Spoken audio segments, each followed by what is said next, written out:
I'm going to show you how to make a scatter plot in your calculator.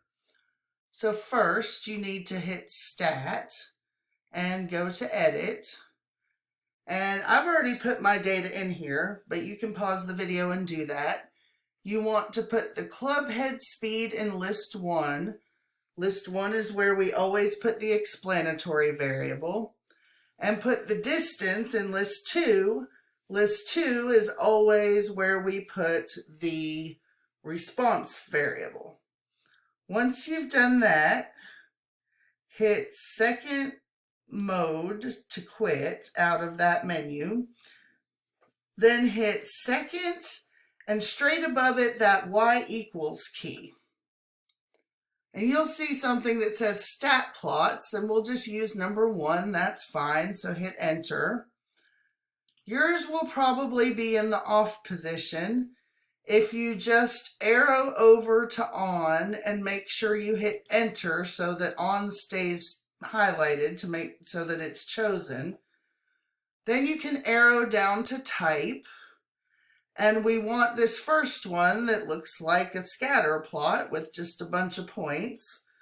So if yours is on something else, use the arrow keys to navigate to the appropriate one and hit enter so that it's selected.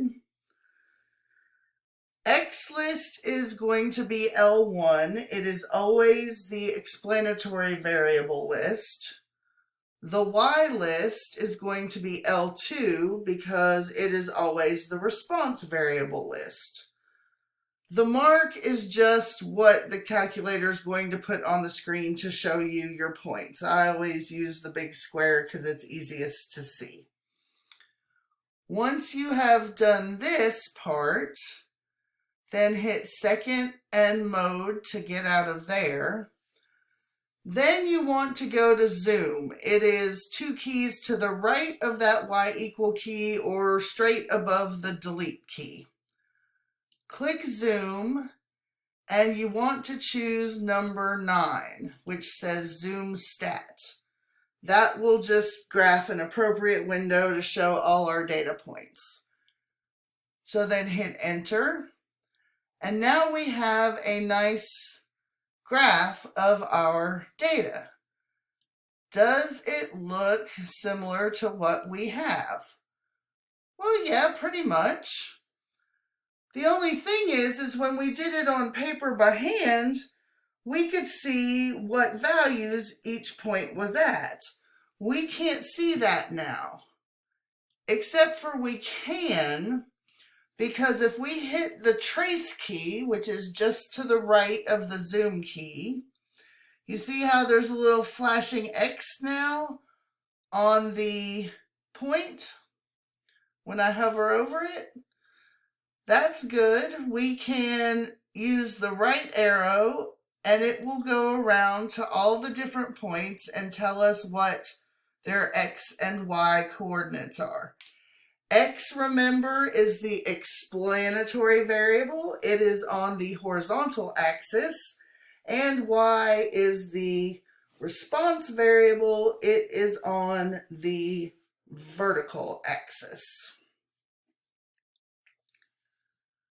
So now that we've learned how to use our calculator to make a scatter plot, and the instructions are right here in case that all went by too fast, let's talk about the whole point of a scatter plot. So a scatter plot shows us the type of relation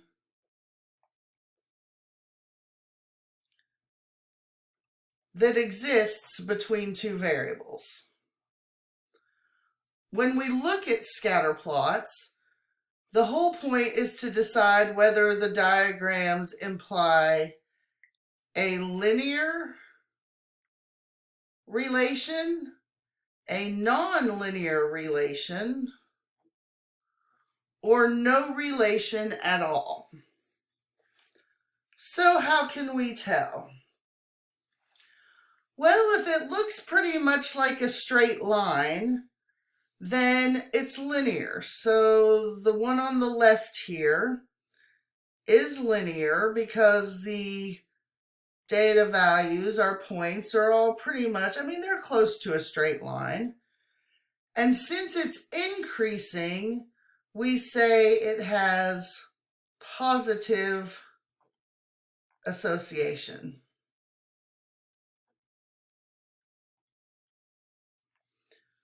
The second one also looks linear because the points are fairly close to a straight line. But this one is decreasing as we go from left to right. It's slanting downwards. So that one we would say has a negative association.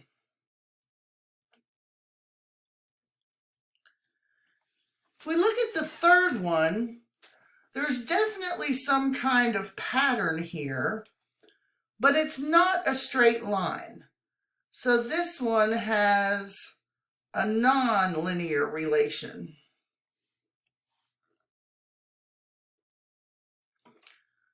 The same thing with the fourth picture. Again, it looks like there's a pattern with the way the points go, but it's not a perfectly straight or close to a perfectly straight line because it goes up and then back down and then down and then back up again. So it's also non-linear. If we look at the rightmost one, anytime we see a bunch of points that look like they're just randomly scattered all over the place like a cloud, then there is no relation.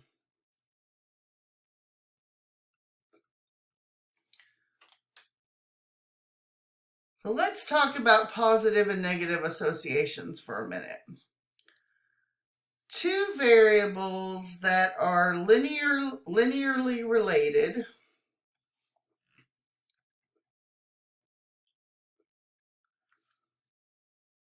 are positively associated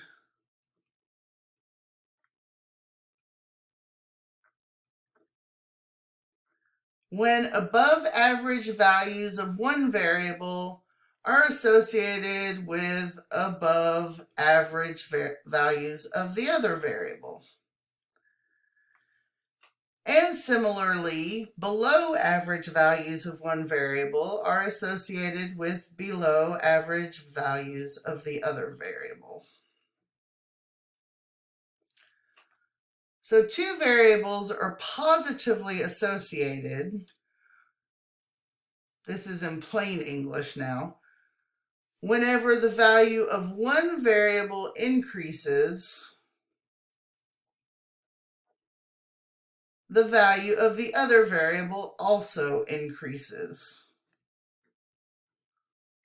Or if the value of one variable decreases, then so does the other one.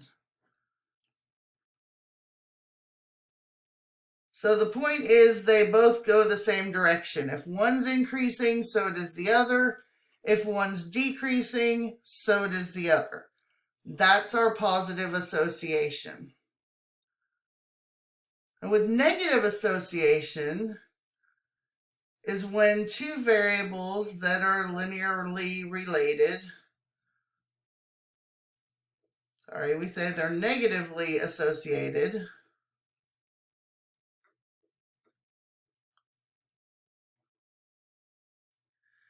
When above average values of one variable are associated with below average values of the other variable.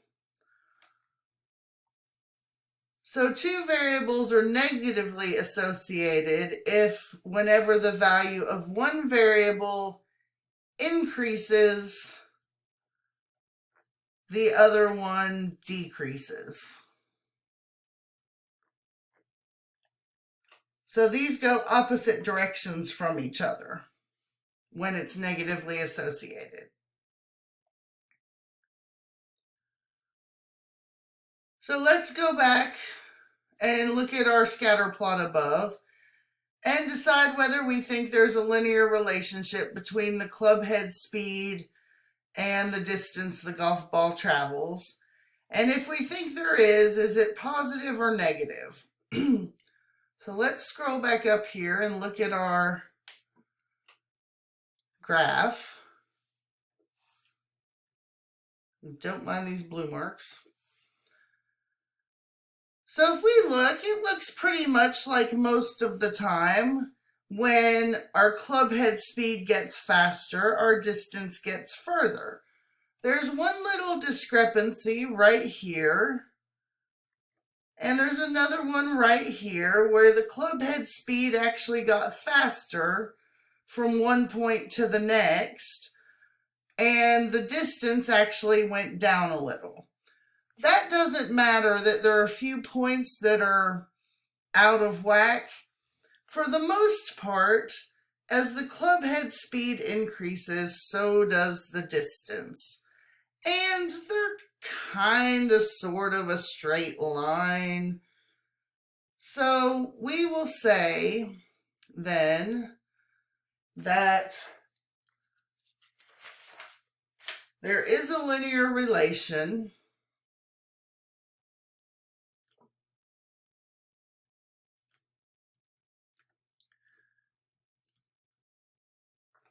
between club head speed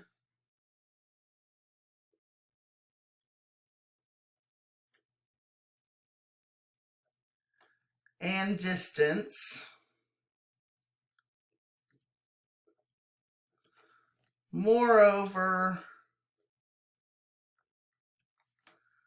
that relation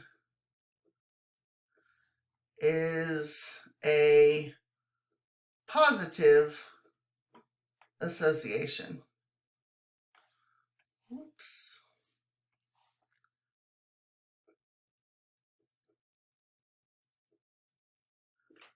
We'll pick up example 4 in the next video and continue on from there.